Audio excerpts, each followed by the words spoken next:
Hi everyone, Paul Akers. On a recent trip to Santorini to speak at a Lean conference, I met a man named Dr. Tony Hampton. Now, Tony is an amazing guy. He's an MD and he specializes in helping people solve their diabetes problems. So Tony and I were constantly bantering back and forth, recording videos, sharing knowledge, and it was just really incredible. He wrote a great book called Fix Your Diabetes, and Tony has some great information to share with us about fasting that I really never knew about. So here's Dr. Tony. I think you're going to love what he has to say. Hi, this is Dr. Hampton, and many of my colleagues at work have asked me, you don't seem to eat as often as we do. Well, there's a reason for that. I do something called intermittent fasting. I never really believed that fasting made sense until I learned that you didn't have to eat 3 meals a day. Once I discovered that, I learned that there's a type of fasting called intermittent fasting that allows you to receive the benefits of fasting. My favorite intermittent fasting version is the 16-8 fast.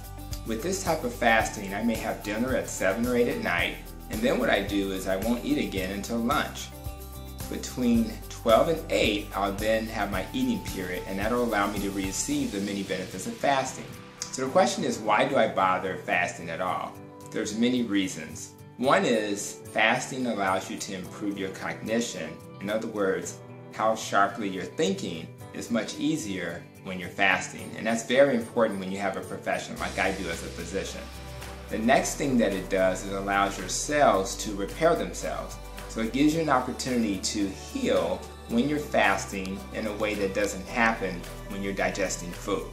Another thing that's beneficial about intermittent fasting is that the neurons in your brain, which are basically the cells in your brain, you can actually create new ones. And when this happens, obviously that's going to be very beneficial to your brain. Another thing about fasting that surprises people is that your cravings go down. Believe it or not, when you get used to fasting, you actually don't crave food like you did before. It actually benefits your heart. People who have high blood pressure and other heart conditions really benefit from using intermittent fasting as a way to eat. It actually improves your ability to lose fat. So if you're trying to lose weight, intermittent fasting is a very easy way to work on your weight loss goals. It decreases inflammation, so for those with arthritis and other conditions that cause inflammation, intermittent fasting is a great way to decrease inflammation in your body. And for our diabetics, your insulin resistance will be improved, or should I say reduced, because intermittent fasting reduces insulin resistance. And finally, longevity may improve because when they do experiments on mice, they find that those mice live 30 to 80% longer when they actually do intermittent fasting. So if you're looking for a cheap and convenient way to reach your health-related goals, you may want to consider intermittent fasting as a way to achieve those goals. There you go, some great new advice from my new health friend, Dr. Tony Hampton, that I met in Santorini.